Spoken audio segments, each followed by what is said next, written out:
What's up everyone, Lion Roar here, and we have a devastating new pair of assassins in Bloodline Heroes of Lithis. It is the Soul Keepers clan. So of course today I'm going to do a breakdown, talk about their outlook in the meta, what traits might go well on them, which might be better, the male or the female, so let's dive in.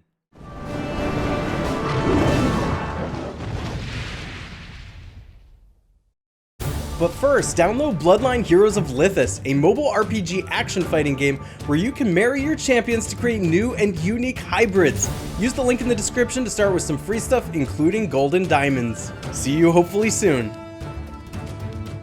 Alright, so first of all, I just want to say I'm really impressed with the art on these. I think that they did a nice job designing these two. They just look really cool, and I think they're going to make some amazing looking hybrids. So speaking of hybrids, let's look at the clan trait first, and of course the numbers are going to vary based on the rarity of the champion you have. I'm looking at an epic champion at the moment. It's called Dark Corrosion, and it says when normal attacks or skills hit an enemy, there's a 50% chance to reduce their damage dealt by some percent. Here it's 9.33%, and that is for 5 seconds. Now, before I read the rest of it, that looks like a really good clan trait for interactions with Male, Water, and Sun. Like the kind of clan trait that you actually want to put potentially on other heroes in order to be able to get the most out of a Male, Water, and Sun. Except, I think they tried to temper that a little bit with the next bit of text. The target will become immune to the same effect in the next 6 seconds, and this effects are not stackable. So, if this second part didn't read that way, then this effect would be all over the opponents, and that would just trigger Male, Water, and Sun over and over and over again. So they did try to temper that a little bit. So it looks good, but not great, simply because they did limit that potential. However, this is a protective sort of trait. Kind of cool, but I don't think that you necessarily need the companion for the trait specifically. We'll talk about if it's worth going after the companion when looking at the skills on the champions. So I'm going to start with the female because she's the more conventional of the two, and she does a lot of what we've already seen in other champions, so it's easier to relate her to them.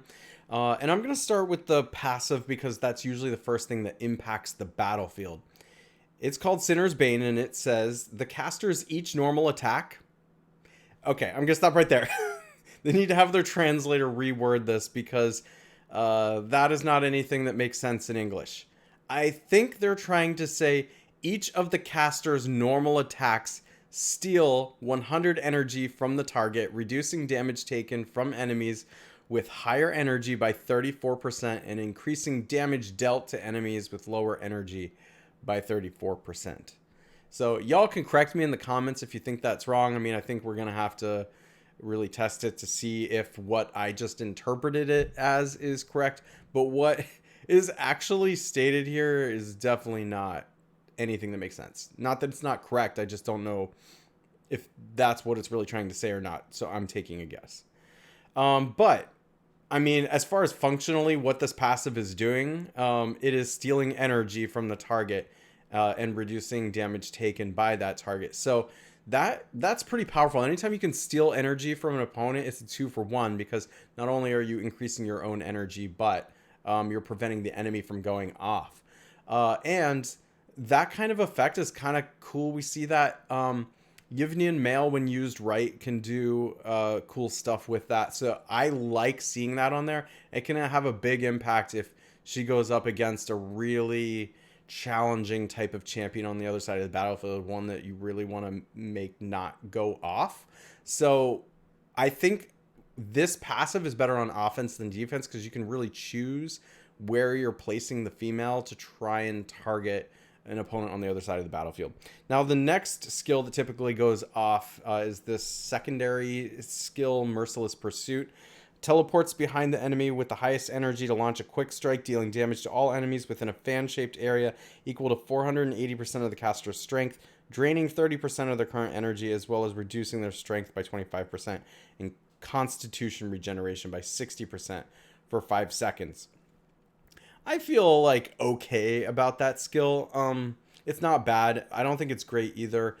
Fan-shaped damage is a really difficult thing to take advantage of. So I'm a little concerned about that, but this could potentially be a lot of damage if you can find a synergy to group the entire opposing team together, because she's going to hit them all, and that can be a lot of damage if she does hit them all. The ultimate is Cataclysmal Carnage, continuously slashes all enemies in front, dealing total damage equal to 800% of the caster's strength. That can be a lot of damage. Ends the slashes with a charging strike, dealing additional damage equal to 300% of the caster's strength, and knocks back the target. So that's 300% on top of the 800. The caster becomes immune to control effects while casting the ultimate. All enemies hit by the skill cannot recover Constitution for 6 seconds. So that's really an ultimate that is kind of countering what Male Water and Sun does, because he's constantly healing, but she could potentially hit all enemies and keep them from healing, essentially. So here we go. This ultimate is exciting. This is good. That's a lot of damage. And she's dashing behind enemies. So we've seen that before. You know, you got the Bloom Uncounted. You got the Male Sigaric that just came out. And here we go again. So dashing behind the enemies. But we've got a giant AoE effect with this. Part of me thinks she has the potential, having not tested her, of course that's the caveat, she has the potential of maybe being better than the Male Sigaric for that reason. I mean, she's stealing energy, dealing a ton of damage, and then countering what Male Water and Sun does with preventing healing. She's gonna be real good. She's great. However, the male appears like he could be broken, like S tier broken. So we just got a great hero in the female, one definitely worth summoning for. And the male could potentially be better than that. Let's take a look at why. Okay. The passive is Potence of Doomsday. All strength increased buffs are converted into energy gain rate at a conversion rate of 20%. Okay. Yeah, I like gaining energy. Each normal attack reduces the caster's active skill CD. I think that's like critical damage, but you can correct me if I'm wrong. By 16%, and each damage taken reduces it by 8%. In dominant state, which is what the ultimate does, basically the ultimate goes off and you're in dominant state, the conversion rate rises to 25% and CD reduction increases by 25%. I think the passive is fine. It's, of course, gaining energy again, which I like, but this doesn't stand out a whole lot. Agonizing Mist is this secondary skill. Now we're going to really get into the stuff that matters with this guy. Conjures a cloud of dark mist to shroud the caster for 10 seconds, dealing damage to nearby enemies equal to 70% of the caster's strength and generating a shield. The shield is nice, with the same amount of durability for 3 seconds. In fact, I think the shield is going to be more impactful than the actual damage being dealt there. Enemies affected by the mist cannot recover Constitution. So again, here we have a Male Water and Sun counter. In dominant state, so after the ultimate goes off, the range of the mist is greatly increased and deals damage every 0.8 seconds. The mist can stack up to 3 layers, and the caster becomes immune to control effects while max layers CD 12 seconds. Okay. Yeah, I'm really liking the shield in particular on this. And the fact that when you're in dominant state, which is basically the first time he goes off, and as we're going to see, the dominant state lasts for a long time, it's just going to be on the battlefield, like, basically in perpetuity. Lethal Denouncement is the ultimate, so here's where we get our dominant state. Enters dominant state for 12 seconds. The caster instantly teleports behind enemy units whose current constitution is lower than 950% of the caster's strength and executes them. As in, forget everything else on the battlefield. Forget every other type of protective feature, trait, any other skill that's going off. Forget anything that gives them like invincibility, you know, stuff like that. They're just dead. They're just gone. He's just going to delete opponents. That's why I say this guy's overpowered. All the text we've read up to this point is fine, but this is the text that matters. It basically just says delete your opponents. When the execution is performed, the caster cannot be interrupted or targeted. After the execution, the caster permanently gains 12% damage bonus and 12% damage reduction. In dominant state, casting the ultimate skill will renew the duration of dominance and increase the threshold to trigger execution by 80% of the caster's strength. The threshold can be increased indefinitely.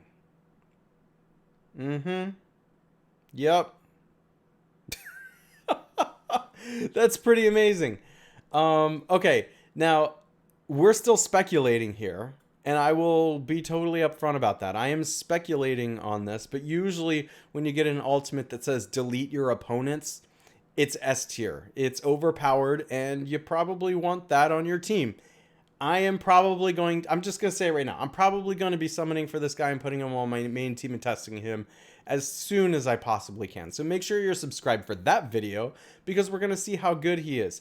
Now, I have scanned some of the early videos that people have been putting out about this guy.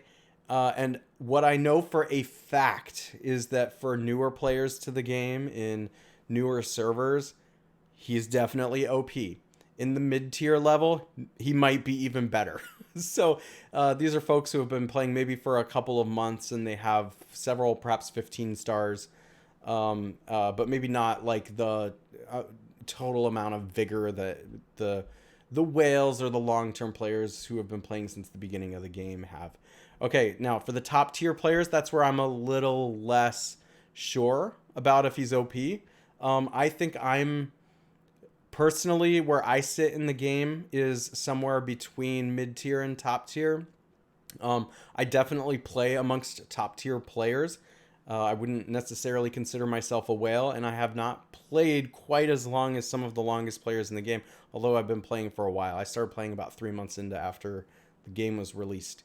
So I think I'm going to summon for him and see if he can hang with the top tier. What I'm most curious about is some of the top tier players that I play with.